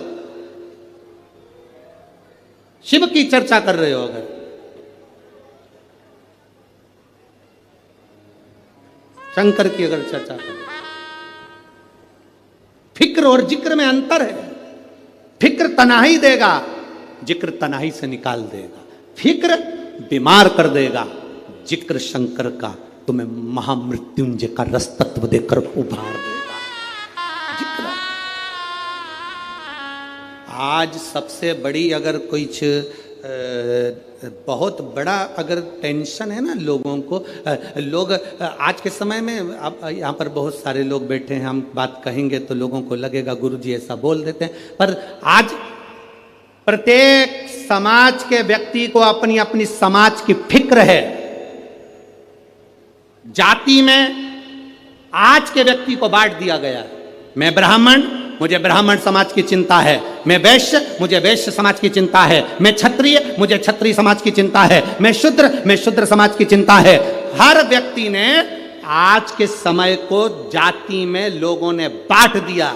सबको अपनी अपनी समाज की, अपनी अपनी जाति की चिंता है, पर किसी को मेरे इस धर्म की, सनातन धर्म की चिंता नहीं है कि हम एक हैं। ये ब्राह्मण, ये क्षत्रिय, ये वैश्य, ये शूद्र, हम बांट रहे हैं। अगर तुम्हें फिक्र होना चाहिए तो अपने सनातन धर्म की, अपने धर्म की होना चाहिए।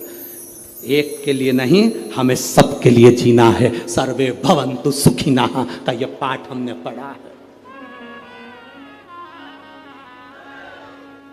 सनातन धर्म का पाठ हमने पढ़ा है। हम जातियों में बट रहे हैं। एक जरा सा केवल जरा सी अपनी शान सत्ता बढ़ाने के लिए हम जात में लोगों को बांट रहे हैं। मेरे शंकर भगवान ने, सनातन धर्म ने, वेद पुराण ने कभी किसी को जात में नहीं बांटा, कभी नहीं बांटा किसी को। पर आज देखकर दुख होता है कि लोग बट रहे हैं। किसी ने कह दिया ये हमारी जाति का है, वो हमारी जाति का है, हमारी इतना वोट बैंकिंग है, हमारा इतना है, हमारा इतना। ना ना ना, हम सब एकत्रित हो। हरिचंदन है इस देश की माटी, तपोभूमि हर ग्राम है, हर बाला देवी की प्रतिमा, बच्चा बच्चा राम है। जिसके सैनिक समर भूमि पर गाया करते गीता है, उसी माटी के हल्के नीचे खेली करती सीता है। ये चंदन है भारत की भूमि, ये धरोहर है जहां हम जन्म लिए हैं। इसको पहचानो, इसको जानो।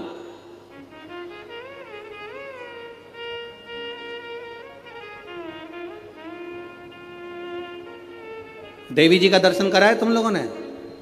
अरे बोलो तो जम के, करा है। तलवार है उनके हाथ में, ठीक है। काय पे बैठी हैं? शेर पे। तुम मोटरसाइकिल पे बैठ के इतनी घबरा जाती हो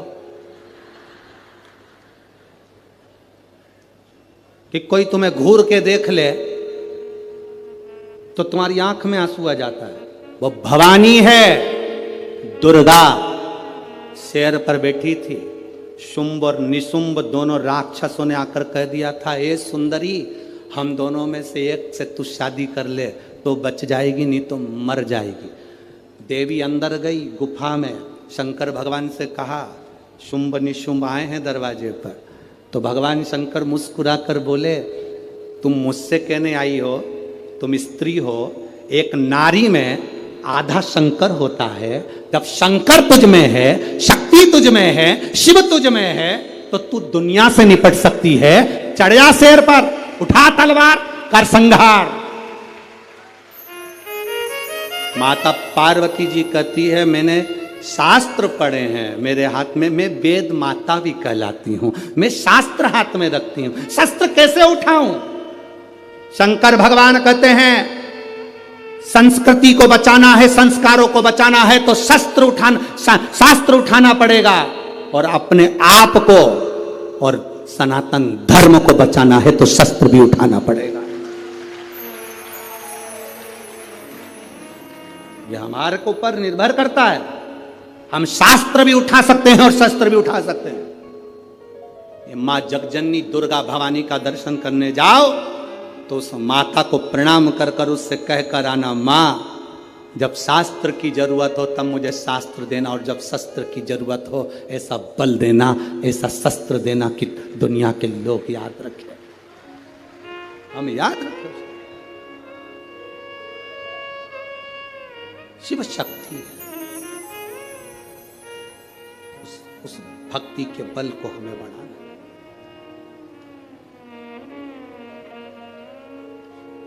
फिक्र से जिंदगी नहीं चलती, जिक्र से जिंदगी चलती। हम फिक्र कर कर कुछ नहीं प्राप्त कर सकते। कैसे होगा, क्या होगा, क्या होगा, क्या होगा, हम दिन रात फिक्र में डूबे रहते हैं। तो अंत समय ये होता है कि हमारा बीपी शुगर सब ऊंचा नीचा हो गया। पलंग पर पड़े रहे, कथा अपनी जगह चलती रही, भगवान का भजन होता रहा, तुम पलंग पर सोते रहे, कथा पूरी हो गई, 5 दिन निकल गए, सियोर वाला महाराज अपनी अगली कथा में पहुंच गया, तुम अपने नागपुर में संतरा खाते रहे। बचा क्या था?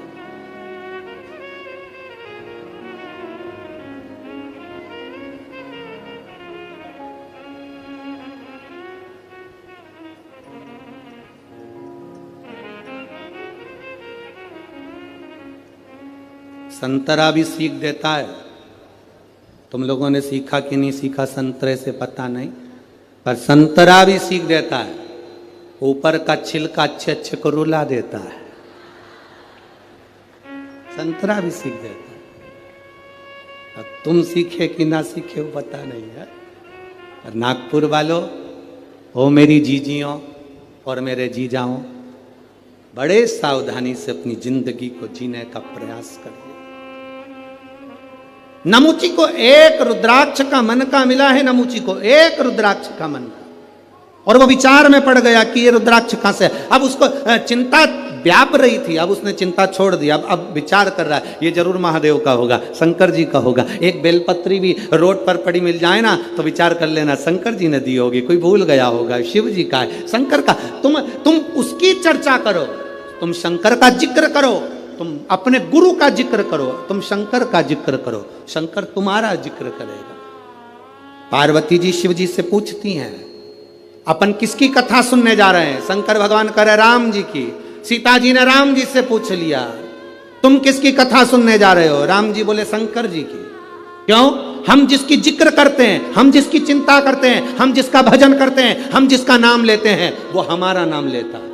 अगर तुम्हें कभी ऐसा लगे कि सियोर वाला महाराज गड़बड़ बोल रहा है, झूठ बोल रहा है, तो प्रैक्टिकल कर कर देखना। एक कमरे के अंदर जाना, चारों तरफ दीवार में बंद हो जाना, बंद होकर किसी एक व्यक्ति से तुम निंदा कर देना, किसी एक व्यक्ति की। तुम उससे कभी मत मिलना, तो भी तुम्हारी निंदा वो व्यक्ति भले ना कहे, फिर भी तुमने जो निंदा करी वो उस तक पहुंच जाएगी। ये शरीर की तरंगे चलती हैं जो हमारे शरीर के व्यवहार से बता देती है कि सामने वाले का व्यवहार क्या हो रहा है।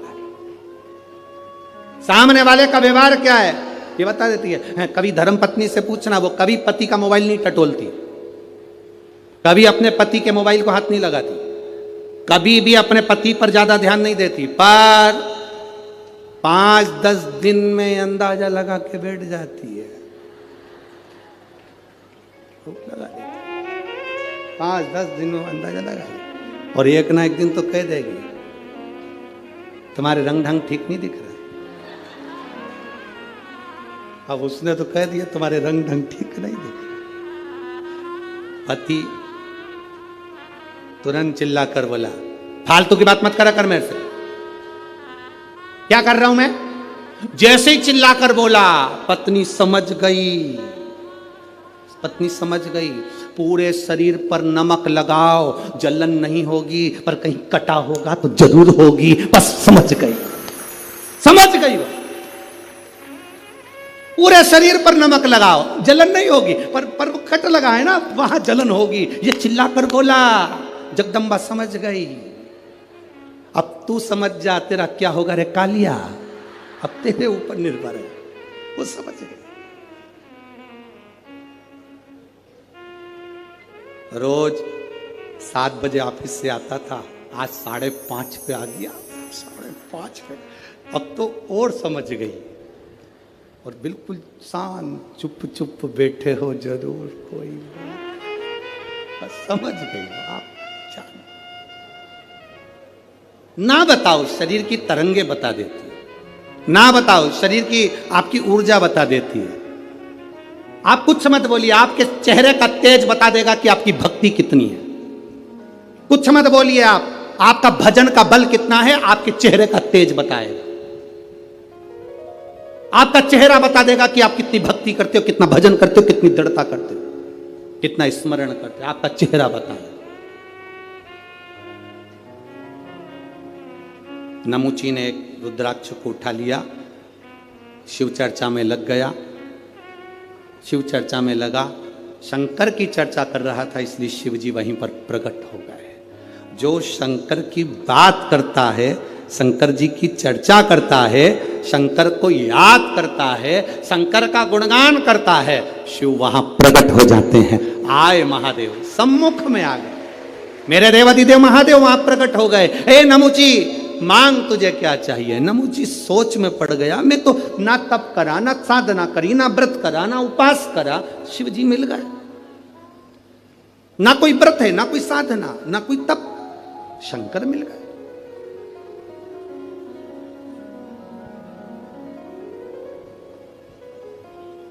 मिलते हैं शिव महाराज, शिव प्राप्त हो। क्यों ना मिले। हे भोला शंकरा,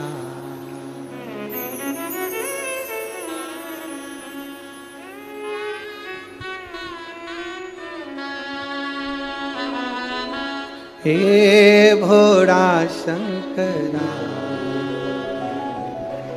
आवड तुला बेलाची, आवड तुला बेलाची, बेलाच्या पानाची।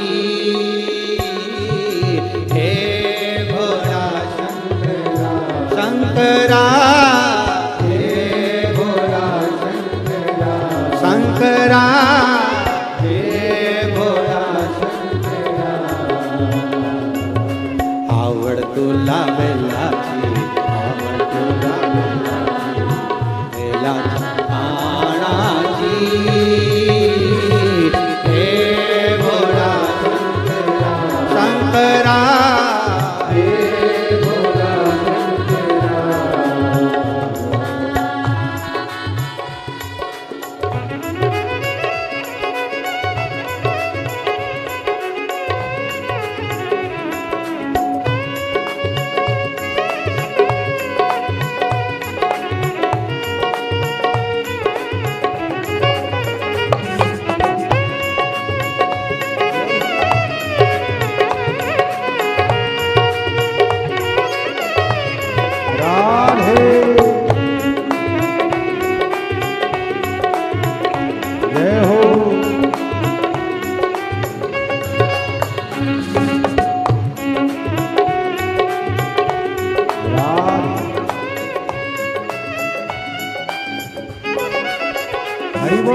त्रिशूल डमरू हाथी संग नाचे पार्वती। त्रिशूल डमरू हाथी संग नाचे पार्वती। ओ त्रिशूल डमरू हाथी संग नाचे पार्वती।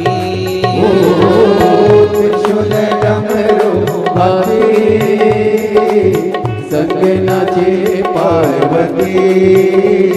ओ आवड तुला वेलाची, आवड तुला वेलाची, ओ आवड तुला वेलाची, आवड तुला वेलाची, बेलाच्या पानाची हे भोळा शंकरा शंकरा, हे भोला शंकरा शंकरा हे भोला शंकरा। आवड तुला वेलाची, आवड तुला वेलाची, बेलाच्या पानाची हे भोला शंकरा शंकरा, हे भोला शंकरा।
कमरेले लावली लंगोटी,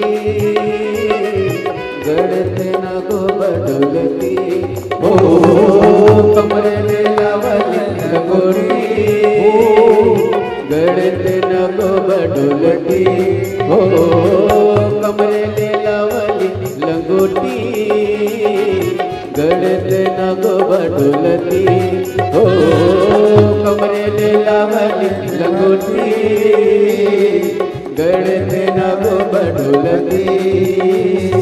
आवड तुला बेलाची, आवड तुला बेलाची, आवड तुला बेलाची, आवड तुला बेलाची, बेलाच्या पाण्याची हे भोळ्या शंकरा, हे भोळ्या शंकरा। आवड तुला बेलाची, आवड तुला बेलाची, बेलाच्या पाण्याची हे भोळ्या शंकरा, हे भोळ्या शंकरा।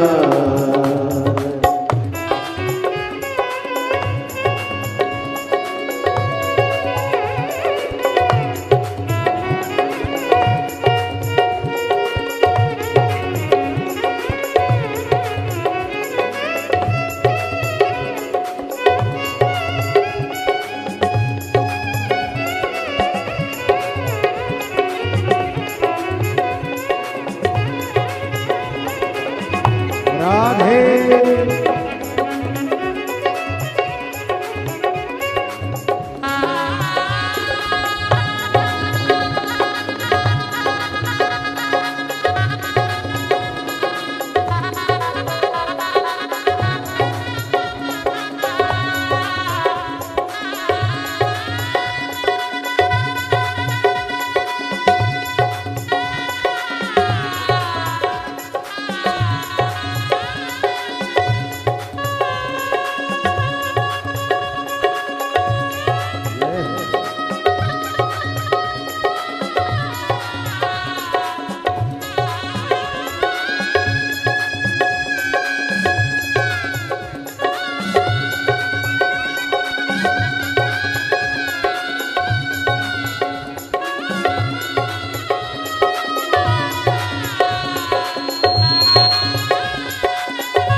आओ से बड़े आनंद से दोनों हाथ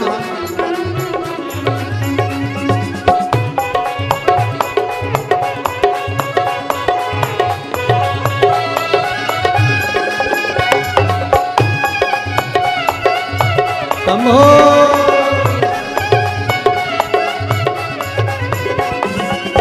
बोलनाथ आलो तुझ्या दारी कुठे दिसे ना पुजारी हो भोलेनाथ आलो तुझ्या दारी कुठे दिसे ना पुजारी आवड तुला बेलाची आवड तुला बेलाची आवड तुला बेलाची आवड तुला बेलाची बेलाच्या बाणाची हे भोळा शंकरा हे भोला शंकरा शंकरा हे भोला शंकरा आवड तुला बेलाची हो आवड तुला बेलाची बेलाच्या बाणाची हे भोला शंकरा हे भोला शंकरा हे भोला शंकरा हे भोला शंकरा हे भोला शंकरा हे भोला शंकरा हे भोला शंकरा हार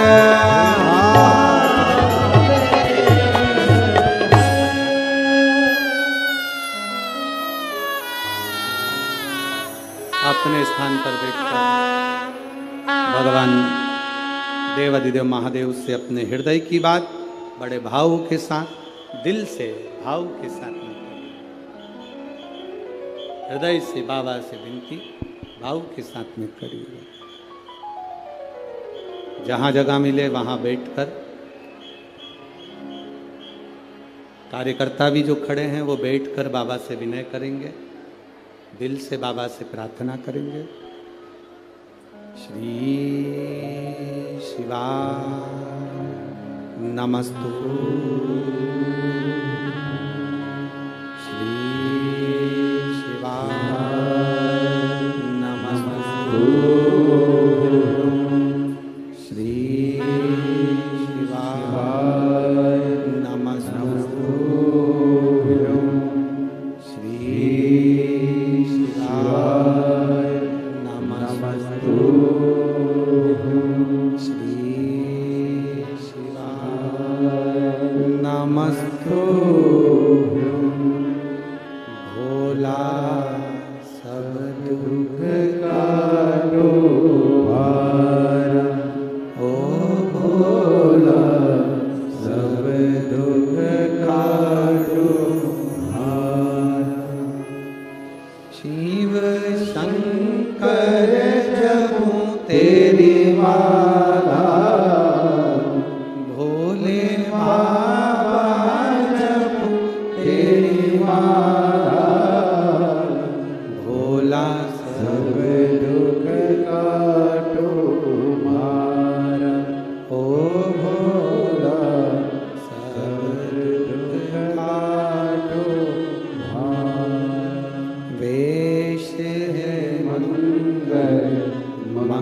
मंगलकारी वैश्य है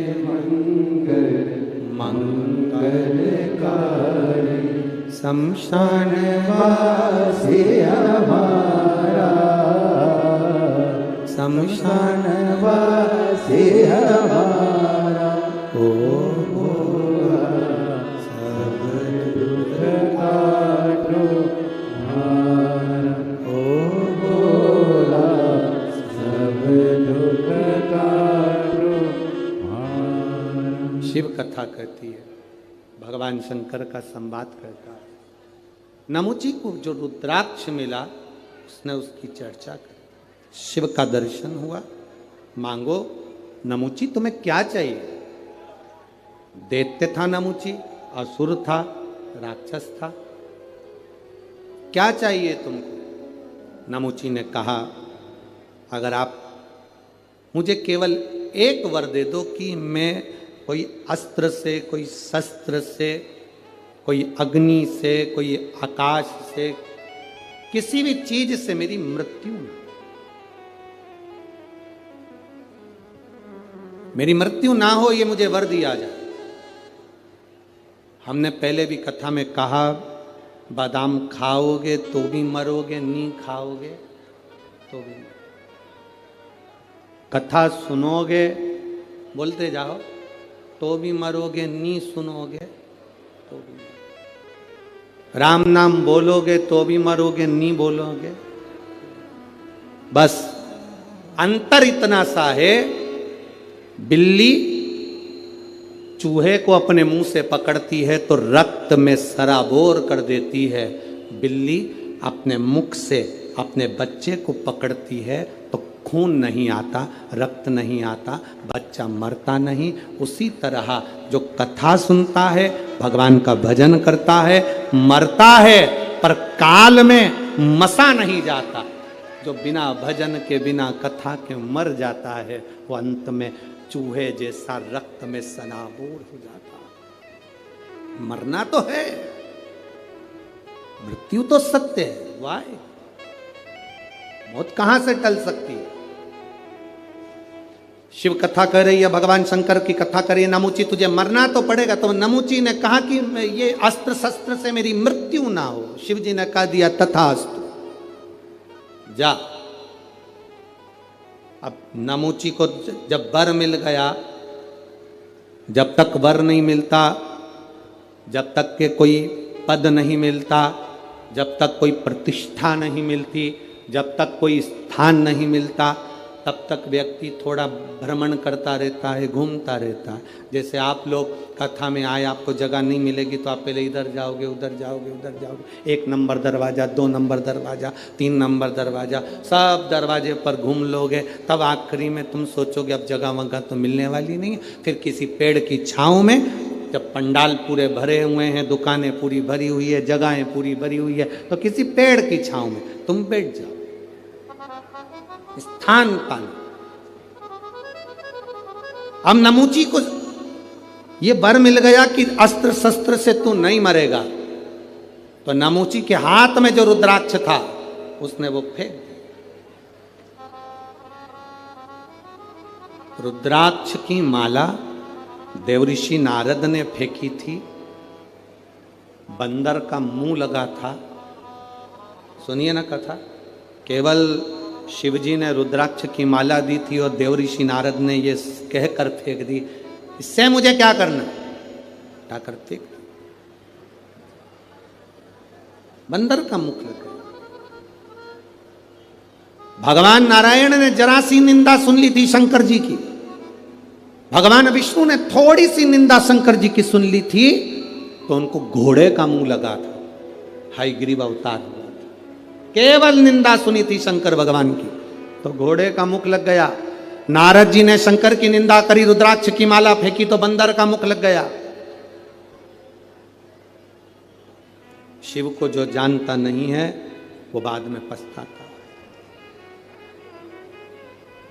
और अंत समय प्रभु आना पड़ी। आप भी बोलिए, जिसको आता है सब बोला करो साथ में। अंत समय प्रभु आना पड़ेगा। वचन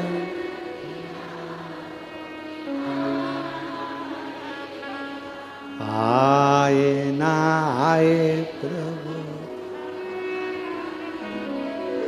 अंत समय प्रभु आना, वचन दिया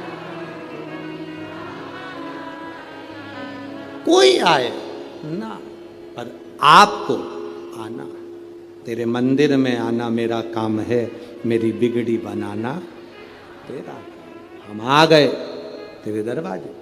नमुची ने रुद्राक्ष फेंक दिया।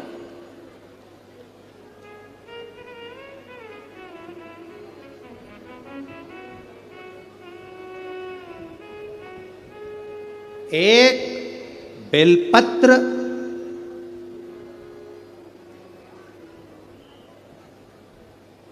एक पापी के हाथ से छूटकर उड़ गई, महाबलेश्वर के शिवलिंग पर गिर गई, तो उस जीव का कल्याण हो गया। रुद्राक्ष हाथ से गिरा, कैलाश पर पड़ा, नमूची चला गया। गलती क्या कर दी नमूची ने कि रुद्राक्ष को लांग गया। बेलपत्र, रुद्राक्ष भगवान पे चढ़ा हुआ निर्माल्य लांघा नहीं जाता, उसको लांघना नहीं चाहिए। जिसने शंकर जी के निर्माल्य की विशेषता जानी है उसको एक पत्र आया है, देखिए।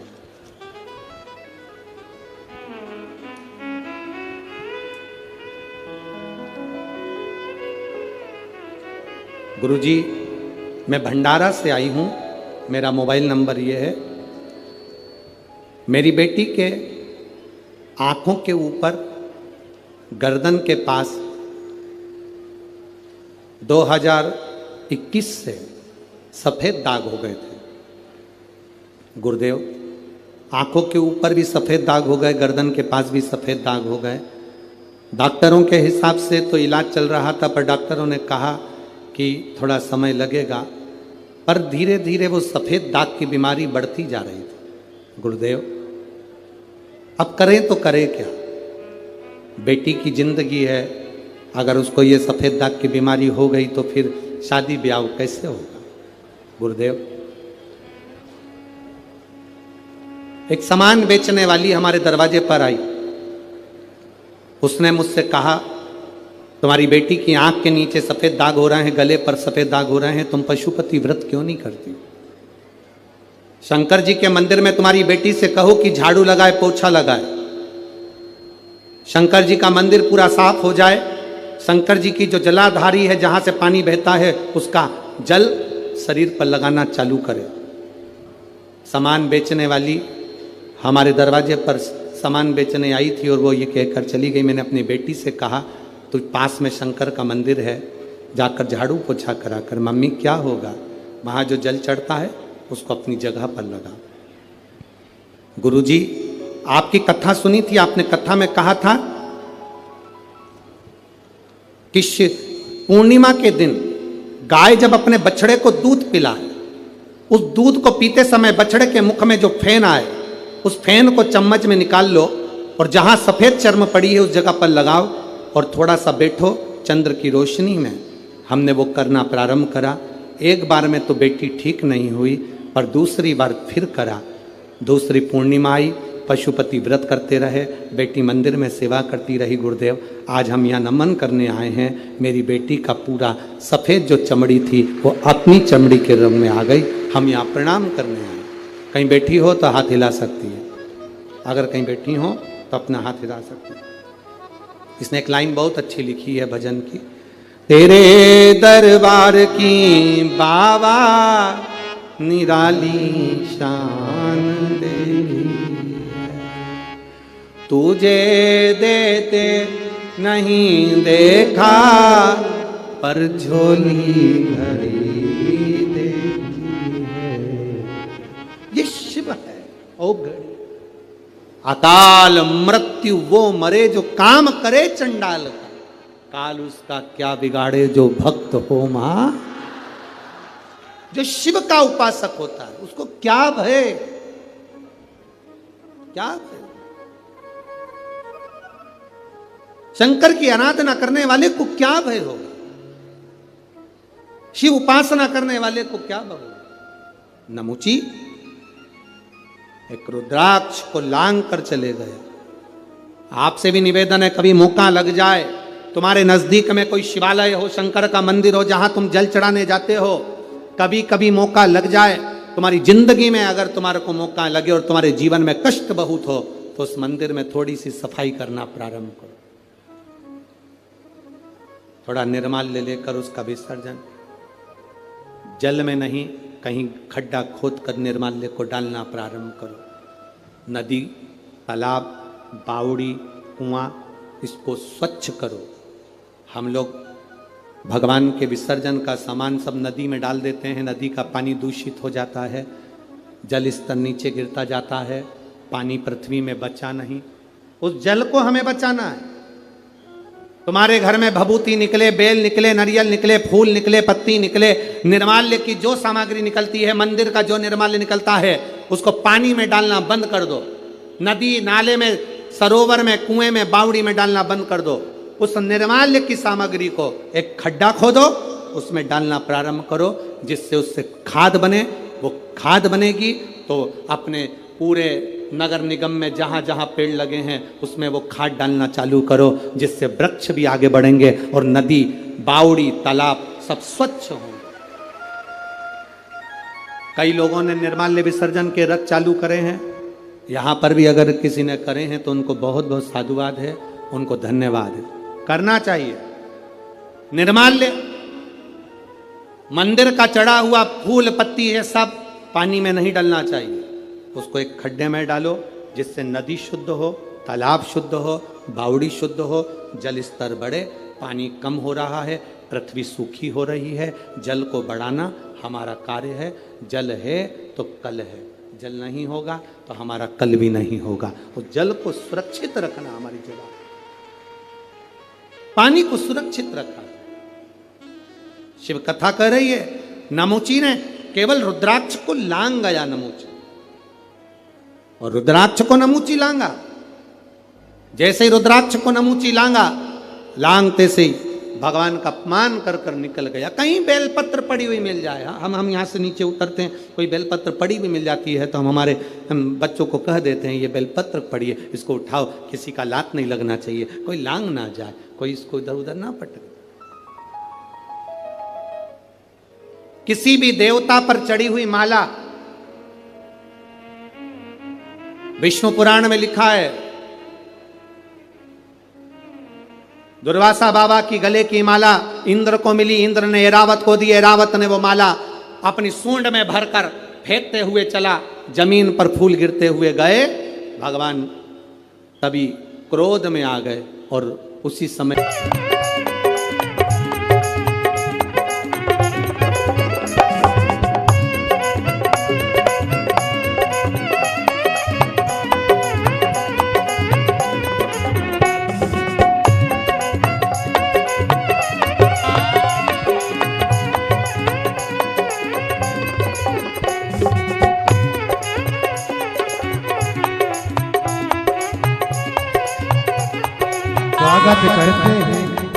स्वागत करते हैं जिन्हें बरकर परम पूज्य श्री शंकर प्रभु का स्वागत।